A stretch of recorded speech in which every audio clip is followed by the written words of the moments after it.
La syndicaliste, c'est la rencontre plutôt bien balancée entre un scandale d'État et un fait divers pré-MeToo. Vous avez des ennemis? Depuis 1 an, je travaille sur un dossier sensible chez Areva. Vous pouvez nous en dire plus? Il négocie avec les Chinois dans le dos du gouvernement. Vous avez des preuves? Il veut devenir numéro 1 mondial du nucléaire. Si vous balancez ça, vous allez prendre des coups. Excusez-moi pour le retard. Vous n'êtes pas convié. Vos questions à la direction, vous gérez bien auprès du ministre. Vous vous prenez pour qui? Faites attention.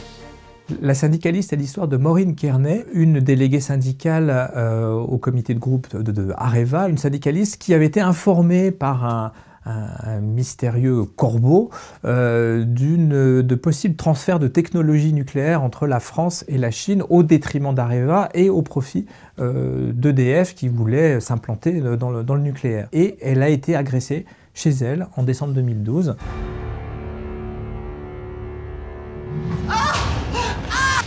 Madame Kearney, à part vos empreintes et celles de vos proches, on n'a rien trouvé.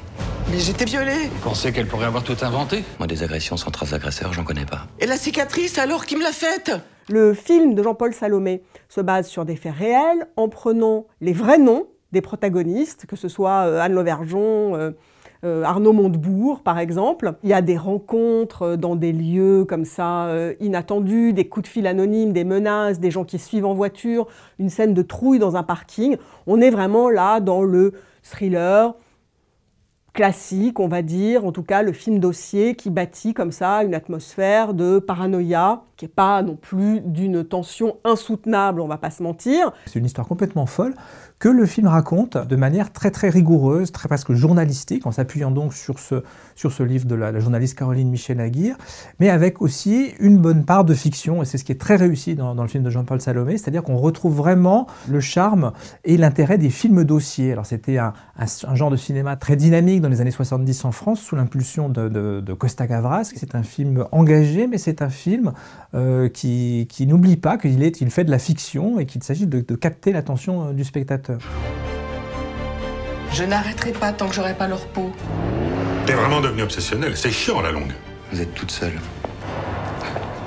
Ils se laisseront jamais faire, surtout par une femme. Isabelle Huppert compose quelque chose de très intéressant, c'est-à-dire un personnage de femme qui est à la fois habituée au rapport de force, pas du genre à ployer, une bosseuse, une fonceuse, une lanceuse d'alerte qui n'a peur de rien, ni des coups de fil anonymes, etc. Et ce qui est très très fort avec Isabelle Huppert, c'est qu'elle est capable dans la même scène de montrer vraiment une assurance folle, une espèce d'effondrement de ses certitudes soudain, qui est vraiment le signe d'une très très grande actrice. Après, il se produit quelque chose dans le film qui est très intéressant, c'est évidemment, et on est obligé d'en parler, la manière dont elle est filmée, dont elle apparaît à l'écran, c'est-à-dire fantomatique, entourée d'un halo blanc, la lumière a été travaillée. On se dit que peut-être les images ont été retravaillées aussi numériquement après le tournage, pour la simple raison que Isabelle Huppert a une vingtaine d'années de plus que le personnage, on va dire. C'est à la fois une bonne nouvelle pour ses fans parce qu'elle poursuit une carrière voilà, vraiment extraordinaire et à nul autre pareil.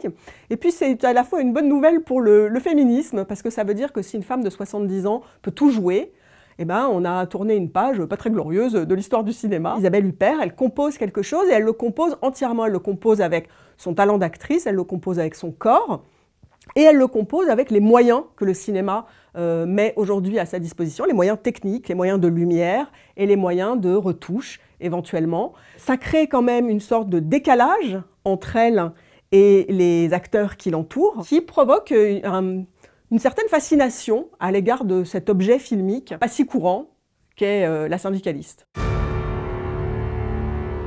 Je n'ai pas menti.